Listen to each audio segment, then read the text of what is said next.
आप सभी का स्वागत है जीरो टू जीनियस की मैथमेटिक्स की इस बेहतरीन सीरीज में। और ये सीरीज आपको हर शाम 7 बजे देखने को मिलती है। हर दिन आपको एक बेहतरीन क्लास के साथ हम यहाँ पर आपके साथ मुखातिब होते हैं।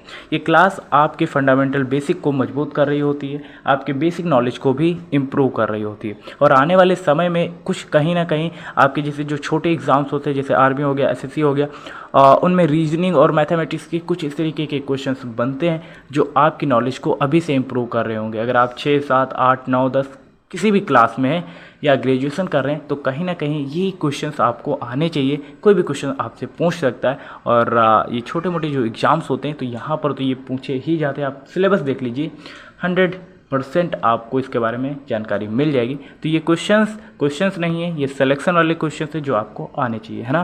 कभी भी कहीं भी और किसी भी एग्ज़ाम में क्वेश्चंस पूछे जा सकते हैं। तो चलिए स्टार्ट करते हैं अनुपात और समानुपात की आज की ये क्लास आपके कुछ बेसिक कॉन्सेप्ट को क्लियर करने वाली है। कॉन्सेप्ट सिखाना मेरी जिम्मेदारी है और जो मैं क्वेश्चंस आपको दूंगा उनका सोल्यूशन कमेंट बॉक्स में बताना आपकी जिम्मेदारी है। ऑनलाइन और ऑफलाइन में इतना ही तो अंतर है। ऑफलाइन में टीचर की गारंटी होती है कि वो आपको सिखाए और आपका होमवर्क चेक करे। ऑनलाइन में आपको सिखा तो दिया जाएगा, कॉन्सेप्ट तो क्लियर करा दिया जाएगा, लेकिन होमवर्क के जो क्वेश्चन मिलेंगे क्या आप वो कर रहे हैं या नहीं, ये आपकी जिम्मेदारी हो जाती है।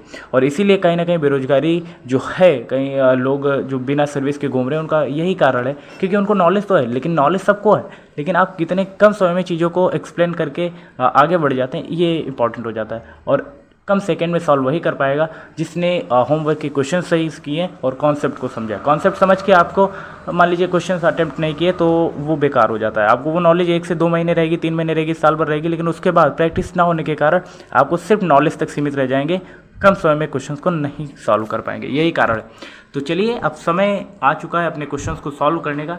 देखिए इस तरीके जब भी आपसे क्वेश्चंस पूछे जाते हैं तो इनमें एक पॉइंट आपको हमेशा याद रखना है। वो पॉइंट ये है अनुपात और समानुपात में कि वाह्य पदों का जो गुणनफल होता है, ये मैं जो लिख के बता रहा हूँ, ये वाह्य पद हो गए 3 और इधर ये x, ये क्या है वाह्य पद है।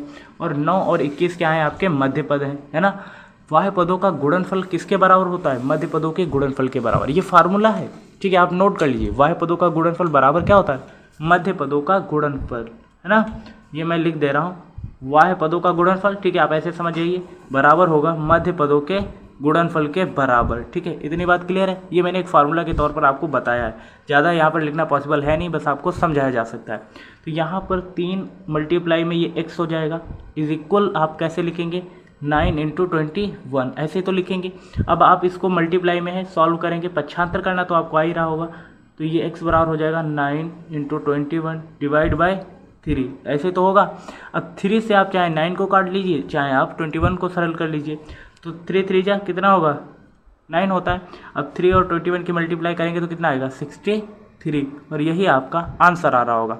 अब अगर अपने आप चाहते हैं कि उत्तर की जांच भी कर लें तो इससे बेहतर तरीका क्या हो सकता है वही बताते हैं। x की वैल्यू कितनी आई 63 आई। चलिए अब उत्तर की हम जांच करते हैं। क्या कर रहे हैं, जांच कि क्या ये हमारा सवाल सही है। इसकी वैल्यू कितनी आई थी 63।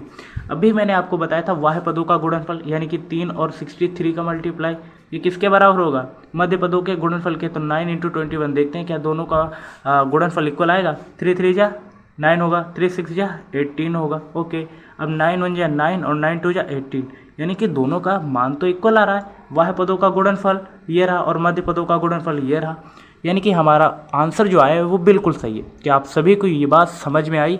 अनुपात और समानुपात की सबसे खास बात यही होती है कि इनका रेशियो जो आता है वो इक्वल होता है, ठीक है ना। आई होप मैक्सिमम स्टूडेंट समझ भी गए होंगे। अब हम देखते हैं नेक्स्ट क्वेश्चन, ठीक है। आप सभी इसको सॉल्व कर सकते हैं, अगर समझ में आए तो इसका आंसर कमेंट बॉक्स में बताइए। चलिए हम भी सॉल्व कर लेते हैं। अभी मैंने बताया था वाह्य पदों का गुणनफल, ठीक है, ये वाह्य पद हो गया 4 × ये x, ओके, बराबर क्या हो जाएगा मध्य पदों का गुणनफल यानी कि 12 और 8 का ये गुणनफल, है ना।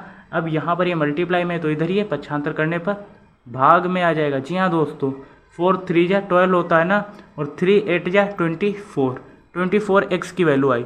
अब अगर आप उत्तर की जांच करना चाहें तो वो भी बहुत आसान है, जैसा कि मैंने अभी बताया था। इसका मान कितना आया 24। अब आपको करना क्या है, वाह्य पदों का गुणनफल यानी कि 4 और ये x की जगह पर 24 आए तो इसका गुणनफल देखना है।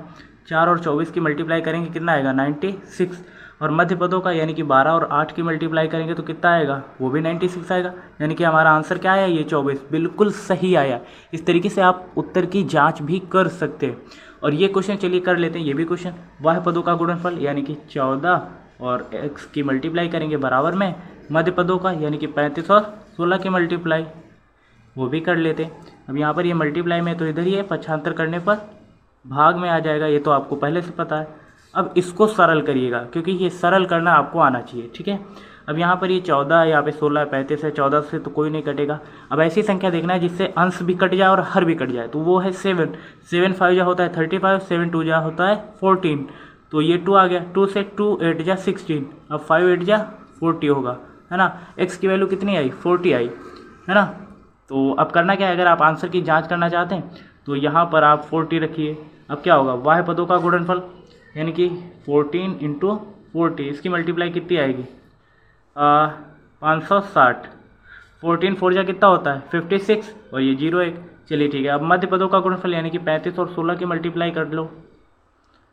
अब ये करोगे तो मल्टीप्लाई 16 5 जा कितना होता है 80 का 0 8 और 16 3 जा 48, 48 में 8 अगर ऐड करोगे तो कितना आएगा 56, यानी कि ये आंसर भी आपका बिल्कुल सही आ रहा है। तो कुछ इस तरीके से हमने ये क्वेश्चंस को अटेम्प्ट करे। अब कुछ क्वेश्चंस आप सभी के लिए जो होमवर्क के तौर पर मैं दे रहा हूँ, आप सभी को इनके जवाब कमेंट बॉक्स में बताने, अनुपात और समानुपात के जवाब आप सभी को होमवर्क के तौर पे कमेंट बॉक्स में देने, ठीक है। आई होप ये ज़्यादा क्वेश्चन नहीं है, ठीक है। 6 क्वेश्चन हैं जो आप आसानी से कर लेंगे और 2 से 5 मिनट लगेगा, आप आसानी से कर लेंगे। और कल की क्लास आप सभी के लिए बहुत ही बेहतरीन होने वाली अनुपात और समानुपात की है। लेकिन ये क्वेश्चंस आपसे मैक्सिमम बार पूछे गए, चाहे कंपटीशन हो, चाहे स्कूल हो, चाहे कोई भी एंट्रेंस एग्जाम हो, तो वहाँ पर इस तरीके के क्वेश्चंस पूछे जाएंगे।